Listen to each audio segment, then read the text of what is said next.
Hey guys, we are doing a few little videos for you, and today's video, just to keep you busy and still thinking about upholstery at home, is inserting zips. This is something that you should just be practicing. It just takes a little bit of practice, and the thing to remember is that all fabrics are just that little bit different. So we can give you the basics, and we can also answer any of your questions about how fabrics, your particular fabrics, are behaving. It's possible to put a zip in anything, of course, but they all might behave differently, and your machines might do the job differently as well. We are, of course, using our walking foot machine that we have here in the school, and it does make it easier that there are the feed dogs on the underneath of the fabric, so that you can actually get the tension correct between the zip and the fabric. But you just have to play with your machines and make sure that you're not pulling either the top or the fabric on the top or the zip tight, so that no wrinkles and everything lies really flat.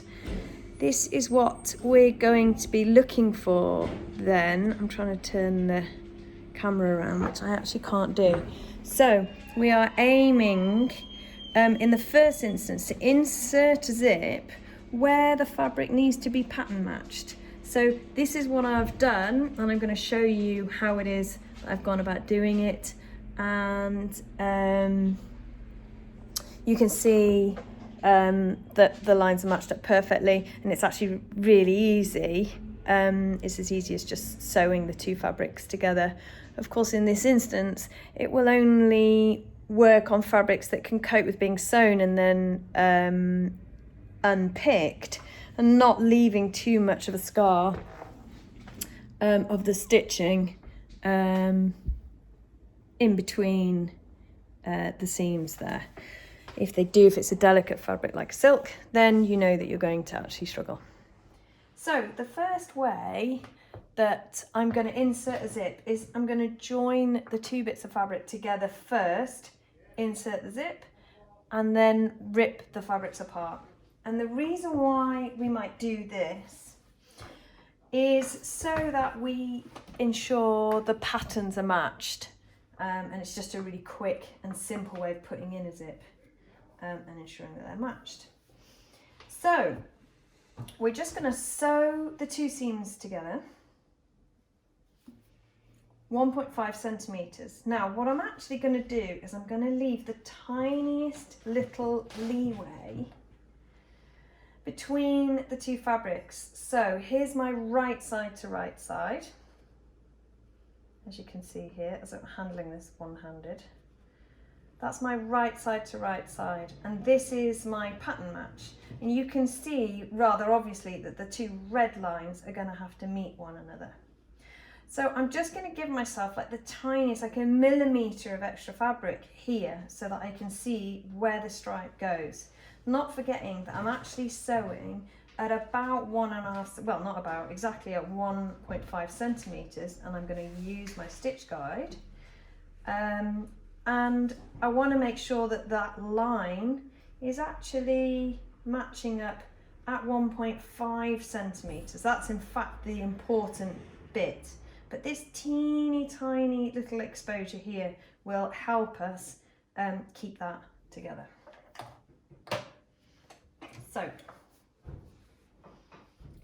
put your fabrics under the foot and off we go.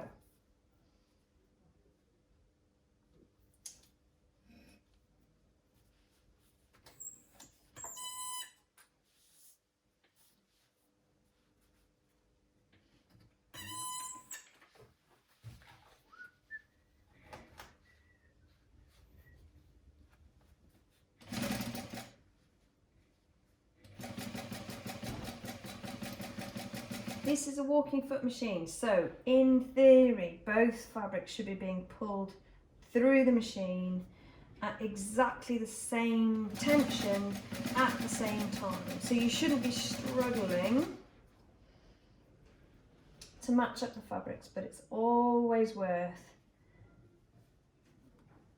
clamping everything down with your fingers and then just checking back to make sure that these are aligned just here.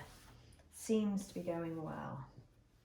Now all fabrics behave differently, and I was only speaking with someone today who wants to manufacture cushions and they just want the one rule for all fabrics. How do all fabrics behave?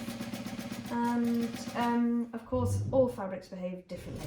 There's no one rule that dominates all fabrics and how much they stretch and pull, etc. So this is our first stitch, and that's a kind of waist. That will be a waist stitch, if you will, but we actually need to ensure that our pattern is matching up at this stage, which it is, and I'm quite happy with that.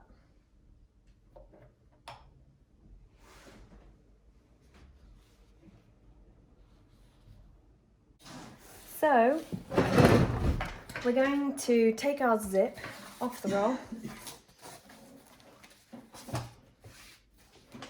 for the length of the panel that you're inserting the zip, and just add a little bit to the end. We'll be chopping the excess off later.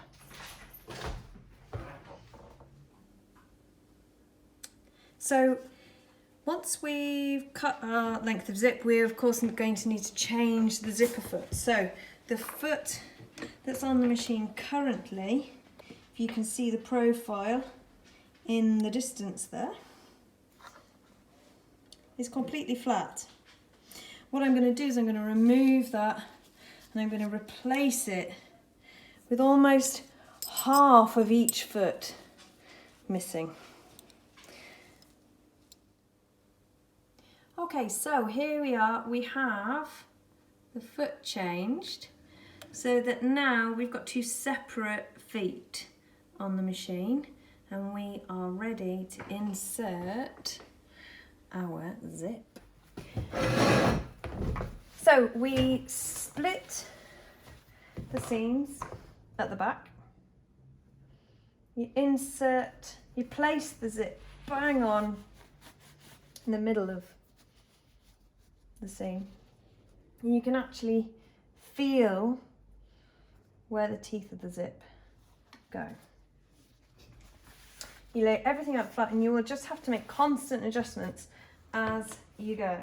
So pin the fabric and the zip down, run the back of the zip here, of the zipper foot alongside the zipper teeth. Let's just clamp that in place and then start to line up your fabric. So I'm looking at the join of the zip. I can see the outline of the zip underneath there. Let's just get that perfectly straight. And we're going to stitch.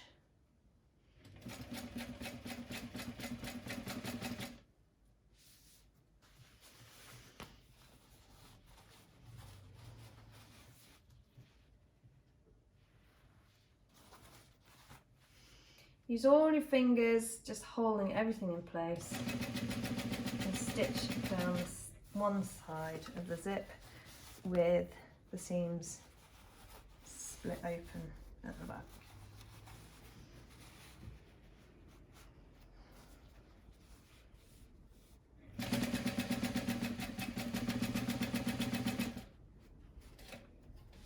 Try when you're fiddling around with the work to have the needle actually in the work so that you don't pull it out of place.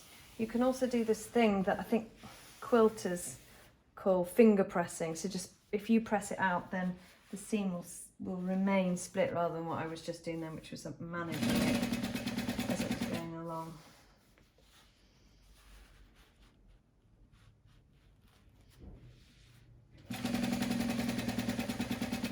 Now, when you're using the right foot, the machine does kind of guide it. You're running the zip teeth alongside this zipper inner foot here, but in actual fact it's running along the back there. That bit at the back of the foot is what's providing the kind of guidance.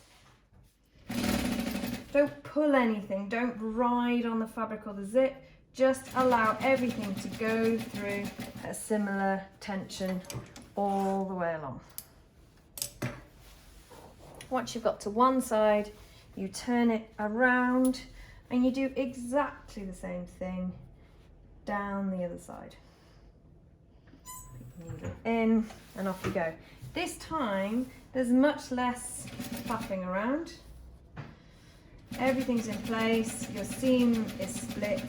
You should find that in fact it's quite easy to simply feed the fabric through.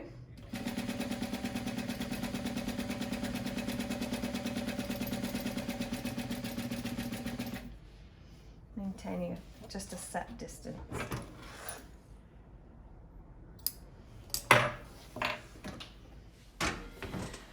So now what we've got is we've got the two pieces of fabric stitched together. They're still sewn together, and we've got top stitch running along down each side. What we're going to do is rip this seam apart and then insert the zip, and your zip panel will be made.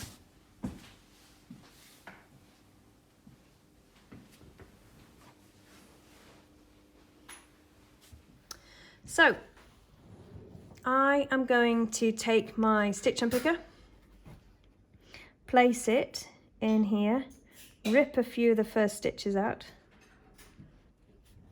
such as the sharpness of this amazing stitch unpicker. Then with the knobble facing inwards, and sometimes it can be useful if you need a bit of tension, just to trap your panel underneath the foot there. Take the stitch unpicker and rip it along like this. If you're lucky,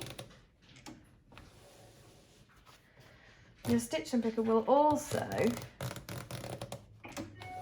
pull out the majority of your threads. Can you see how this foot here was just holding it so that I could pull it tight, and then this was opening pretty well. So what you can do then is just tidy up some of those bits. And of course you can see now that you can only do this with a fabric that can handle being stitched into at the seam. You might also choose to use a nice beige fabric so that you can't see any of these threads, and I'll work on getting those out in a Blue Peter kind of way in a minute. To the zip. So to quickly show you then, on here, you take the zip and you split it, just split it, I think maybe 5 centimeters, something like that, and then you cut away the plastic teeth as close as you can to the actual little plastic bit, and you're left then with this gap here. You take your zipper head and you, because I'm right-handed, I put my left-hand side on, and then I'm going to get ready to insert the right-hand side, which I put in like that.